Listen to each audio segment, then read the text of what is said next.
अस्सलाम वालेकुम students, this is ज़मान ला। आप देख रहे हैं ज़मान अकेडमी। आज हम क्लास इंटर से एक और टॉपिक करने जा रहे हैं, जिस टॉपिक का नाम है स्ट्रक्चर ऑफ नेफ्रॉन। तो नेफ्रॉन हमारे पास है क्या? तो नेफ्रॉन बेसिकली कहा जाता है कि ये बेसिक हमारे पास स्ट्रक्चरल और फंक्शनल यूनिट होता है किसका? किडनी का। तो हमारी जो किडनीज होती हैं दोनों, इनके पास क्या होता है? मिलियंस ऑफ फंक्शनल यूनिट्स होते हैं। इन फंक्शनल यूनिट्स को क्या कहा जाता है? नेफ्रॉन कहा जाता है। तो नेफ्रॉन बेसिकली क्या करवाता है? तो क्या आपको पता है कि किडनी हमारा जो ब्लड फिल्टर करती है वो कैसे करती है? तो किडनी के पास एक स्ट्रक्चर होता है, उस स्ट्रक्चर को कहा जाता है नेफ्रॉन। तो नेफ्रॉन बेसिकली क्या करवा रहा है? नेफ्रॉन करवा रहा है हमारे पास फिल्ट्रेशन। अच्छा, अब बात करते हैं, नेफ्रॉन फिल्ट्रेशन तो करवा रहा है, क्या नेफ्रॉन की भी टाइप्स होती हैं? जैसे हमने दूसरे स्ट्रक्चर्स में हम देखते हैं कि उनकी टाइप्स होती हैं। तो हाँ, हमारे पास नेफ्रॉन्स की कितनी टाइप्स होती हैं? दो टाइप्स होती हैं, जो कहाँ पे प्रेजेंट होती हैं? किडनी में प्रेजेंट होती है। अब वो क्या दोनों एक ही जगह पे होती हैं या अलग अलग इनकी लोकेशन होती है? तो बेसिकली इनकी जो क्लासिफिकेशन है या इनकी जो दो टाइप्स हैं वो किसकी बुनियाद पे हैं? वो बुनियाद पे इनके लूपा फेनल की। अगर हम डायग्राम में देखें, ये क्या है? ये लूपा फेनल है, ठीक है, इसकी बुनियाद पे। अब बात करते हैं, एक का नाम होता है जक्स्ट्रा मेडुलरी नेफ्रॉन। क्या होता है? जैसा मैंने अभी आपको बताया कि इसका लूपा फेनल क्या होता है? बड़ा होता है। कहाँ पे होता है? ये डीप इनसाइड होता है, किसमें? मेड्यूला में। और दूसरा कॉर्टिकल नेफ्रॉन कहलाता है, जिसके पास शॉर्टर लूपा फेनल होता है। वो कहाँ पर होता है? वो सिर्फ महदूद होता है किसके साथ? कॉर्टेक्स रीजन में। हमने पढ़ा है कि किडनी के कितने रीजन होते हैं? दो होते हैं, कॉर्टेक्स और मेडुला। अब हम बात करते हैं जक्स्ट्रा मेडुलरी नेफ्रॉन की। तो इसके पास कितने स्ट्रक्चर होते हैं? दो। एक को हम कहते हैं क्या? रेनल कार्पसल या रेनल जो है मालफिजन ट्यूब, मालफिजन बॉडी भी कहा जाता है, ठीक है। और दूसरा रेनल ट्यूब। अब हम बात करते हैं रेनल कार्पसल की। तो रेनल कार्पसल बेसिकली एक डेंस नेटवर्क होता है किसका? या डेंस क्लस्टर होता है किसका? ब्लड कैपिलरीज का, जो हमारी कहाँ पे होती हैं? तो ये हमारे पास होती हैं ग्लोमेरुलस, इनको कहा जाता है। कहाँ पे होती हैं? तो ये सराउंडेड होती हैं एक थिन वाल से, कवरिंग से। उस थिन वाल कवरिंग को कहा जाता है बोमेन कैप्सूल। क्या कहा जाता है? Bowman capsule. अब बात करते हैं डायग्राम में।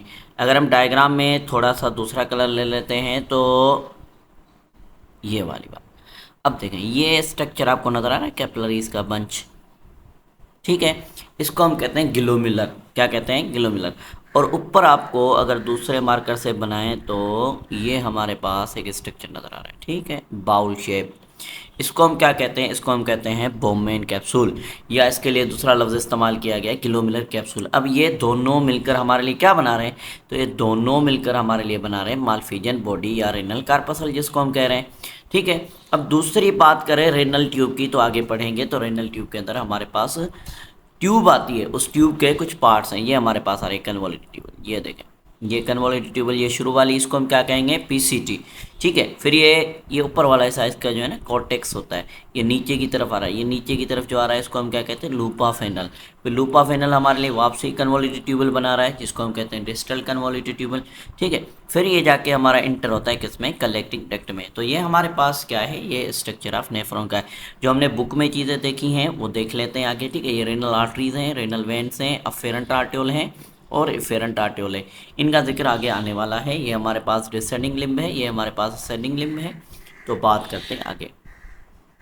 तो बोमेन कैप्सूल कहा जाता है, ठीक है, या हम इसको ग्लोमेरुलर कैप्सूल कहते हैं। दोनों को कलेक्टिवली मैंने बताया था क्या कहा जाता है? मालफिजन बॉडी कहा जाता है। अब ग्लोमेरुलस जो है हमारे पास, ये एक बाल लाइक स्ट्रक्चर होता है, जो हमारे पास अराइज होता है कहाँ से? अफेरेंट आर्ट्योल में से। अब सवाल है, what is afferent आर्ट्योल?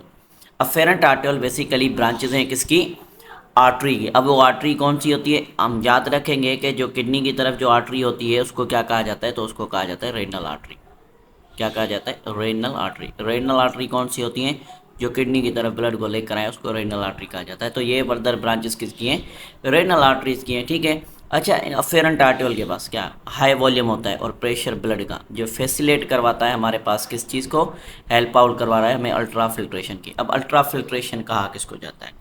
Ultra filtration ऐसी ब्लड की फिल्ट्रेशन जो हमारी होती है ग्लोमेरुलस के अंदर, ठीक है।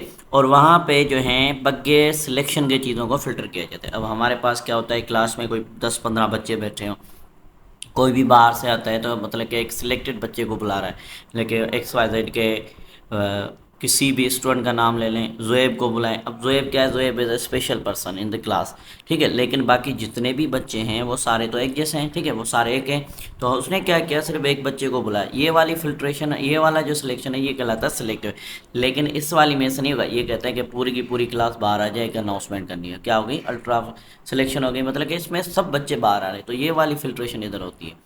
अच्छा, ग्लोमेरुलर कैपिलरीज हमारे पास क्या होती हैं, इनके पास पोर्स होते हैं, कितने, अबाउट 70 नैनोमीटर इन डायामीटर। अब 70 नैनोमीटर इन डायामीटर होने की वजह क्या है कि ये क्या करवाती है, प्रिवेंट करवाती है हमारे लार्ज मॉलिक्यूल्स को या ब्लड के सेल्स को, जो इनकी बॉडी, जो इनमें से ब्लड में से फिल्ट्रेशन के साथ ना चले जाएं। अगर फिल्ट्रेशन के साथ चले जाएंगे तो हमारे लिए मसला हो जाएगा। अगर हम बात करें रेड ब्लड सेल की, ठीक है, तो रेड ब्लड सेल बहुत छोटे होते हैं लेकिन इनसे बड़े होते हैं, 8 माइक्रोन मीटर होते हैं अप्रोक्सीमेटली, ठीक है। तो वो क्या करते हैं, वो इसमें से नहीं क्रॉस हो सकते, ठीक है। तो इस वजह से इनका डायामीटर छोटा होता है। आगे बात करते हैं हम। तो ग्लोमेरुलस के पास क्या होते हैं, तो ग्लोमेरुलस के पास स्पेशल सेल्स होते हैं जिनको हम कहते हैं क्या, पोडोसाइट्स।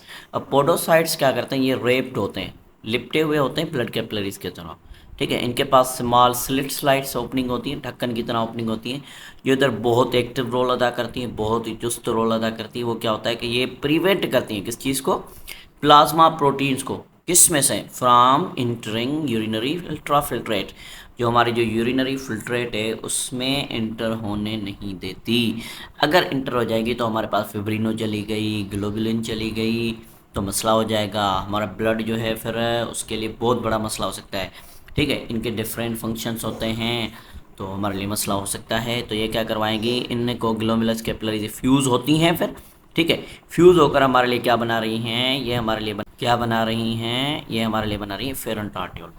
क्या बना रही हैं, एफेरेंट आर्ट्यूल, जो हमारी एग्जिस्ट होती हैं मालफिजन बॉडी से। अच्छा, अब आगे चलते हैं तो देखें, ये हमारे पास इन्होंने बड़ा करके दिखाया हुआ है क्या, बोमेन कैप्सूल। क्या दिखाया हुआ है, बोमेन कैप्सूल, और ग्लोमेरुलस को दिखाया हुआ है जिसको हम क्या कह रहे हैं, मालफिजन बॉडी। या इसके लिए दूसरा टर्म हमने कौन इस्तेमाल किया था, ने किया था रेनल कार्पसल।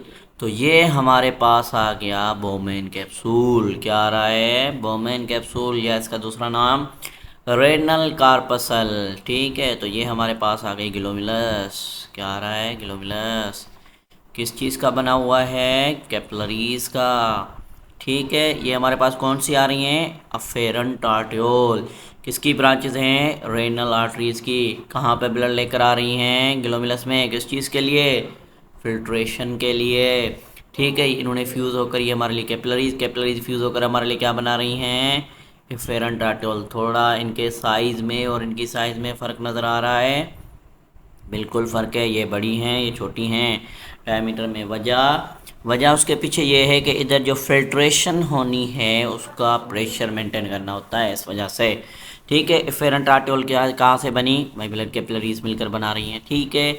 और आगे बात करें, ये बोमेन कैप्सूल हमें नज़र आ रहा है, ठीक है। अब बात करते हैं थोड़ी, ये इसके पास वेस्कुलर पोर्स हैं, ये यूरिनरी पोर्स हैं, ठीक है। ये प्रोक्सिमल कन्वोल्यूटेड ट्यूब्यूल आगे आने वाली है। ये इसके बाद ब्रॉड हमारे पास जो ब्रश बॉर्डर होते हैं, माइक्रोविलाई लगे हुए हैं। ये हमारे पास पेरिटियल प्लाज्मा लेयर है, ठीक है, पेरिटियल लेयर है। और ये रहे हमारे पास पोडोसाइट्स, ये जो है ना ये पोडोसाइट्स कहलाते हैं। ये क्या करवाते हैं, ये प्रिवेंट करवाते हैं हमारे पास प्लाज्मा प्रोटीन्स को इंटर होने से, ठीक है। तो इधर हमारे पास ये हुआ है आपका नेफ्रॉन। अब आगे बात करते हैं, देखें बोमेन कैप्सूल हमारे पास फर्दर एक्सटेंड होकर क्या बना रहा है, रेनल ट्यूब बना रहा है, जो हमारी हाईली क्वाइल्ड होती है।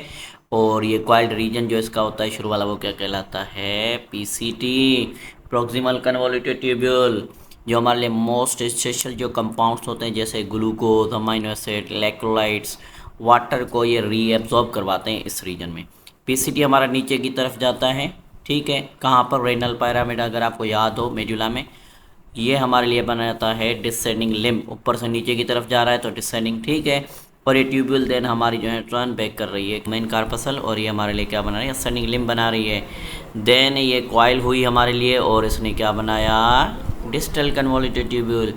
ये हमारी सेवरल डिस्टल कन्वोल्यूटेड ट्यूब्यूल हमारी मिलकर एक कलेक्टिंग डक्ट में इंटर होती है, जो हमारे लिए क्या करता है, यूरिन लेकर जाता है रेनल पिरामिड से, रेनल पेल्विस से, किसकी तरह, किडनी से बाहर, ठीक है, अब आगे बात क्या, तो अब बात कर रहे थे नेफ्रॉन की। तो नेफ्रॉन के अंदर स्ट्रक्चर में हमारे पास देना आता है थोड़ा सा टॉपिक जिसको हम कहते हैं ब्लड सप्लाई टू नेफ्रॉन। तो ब्लड हमारे पास रेनल, इसके बाद से नेफ्रॉन के पास किससे आता है, तो नेफ्रॉन के बाद हमारे पास इंटर होता है किसके थ्रू, रेनल आर्टरी के थ्रू। रेनल आर्टरी हमारे पास कहाँ पे होती है, किडनी के हाइलेस वाले रीजन पे होती है, जो हमारी फर्दर डिवाइड होकर न्यूमरस हमारे पास स्मॉल आर्टियोल बनाती हैं, जो हर एक आर्टियोल हमारे पास जो है कहलाती है क्या, अफेरेंट आर्टियोल, जो एक नेटवर्क बनाती हैं जिसको हम क्या कहते हैं, ग्लोमेरुलस। देन वो लीव करती है हमारी जो है, तो हमारे लिए ये कहलाती है एफेरेंट आर्टियोल।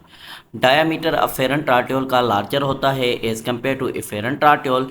वजह क्या होता है कि इनके डिफरेंस इन डायामीटर किसकी वजह से, आर्टियोल की वजह से। अच्छा, इनके डिफरेंट इसकी डायामीटर की वजह से होता क्या है, होता यह है कि जो प्रेशर होता है ग्लोमेरुलस में वो दूसरी कैपिलरीज के मुताबिक ज़्यादा होता है। अच्छा, एफेरेंट आर्टियोल हमारे पास एक्सटेंड डाउन करती हैं और ये बनाती है हमारे लिए एक पेरीट्यूबुलर कैपिलरीज जो सराउंड करती है हमारे पीसीटी और डीसीटी के बाद। ये प्रोवाइड करती है न्यूट्रिशन ऑक्सीजन किसको, रेनल कॉर्टेक्स को। देन ये डाउनवर्ड मूव करती हैं लूप ऑफ हेनल के ऊपर, ठीक है, और ये हमारे लिए कनेक्टेड कैपिलरीज का नेटवर्क बनाती हैं जिसको हम क्या कहते हैं, रेनल वेन या कहते हैं रेनल वेन्यूल्स, जो हमारे लिए आगे चलकर रेनल आर्टरीज रेनल वेन्स बनाने वाली हैं। ठीक है, अफेरेंट आर्टियोल डायमीटर होता है, पेरीट्यूबुलर कैपिलरीज जो पीसीटी और डीसीटी के ऊपर। अच्छा, जो लूप ऑफ हेनल के ऊपर होती हैं उनको क्या कहा जाता है, वेसा रेक्टा। कैपिलरीज मिलकर हमारे लिए क्या बनाती हैं, वेन्स या वेन्यूल्स। ठीक है, अच्छा, नेटवर्क हमारे पास है लूप ऑफ हेनल के ऊपर जो होता है उसको क्या कहा जाता है, वेसा रेक्टा। जैसे इधर से वेसा रेक्टा से ब्लड फ्लो करेगा तो पेरीट्यूबुलर कैपिलरीज हमारे पास सिस्टम बनेगा और ये इंटर होगा रेनल वेन्स में, जो ज्वाइन कर हमारे लिए क्या बनाएंगी, वेनस सर्कुलेशन बनाएगी और जो किडनी को लीव करेगा। वेनस सर्कुलेशन कौन सा होता है, ऐसा सर्कुलेशन जो हमारा डीऑक्सीजनेटेड हो, मतलब कि इधर से ब्लड कौन सा जाएगा, डीऑक्सीजनेटेड जाएगा। वो किसके पास जाएगा, तो वो डेफिनेटली वो हार्ट के पास जाने वाला है। ठीक है, फिर वहाँ से लंग्स की तरफ जाएगा। तो इस तरीके से हमारा जो है आज का टॉपिक कंप्लीट होता है। तो इंशाल्लाह मिलते हैं नेक्स्ट टॉपिक में, तब तक के लिए अल्लाह हाफ़िज़।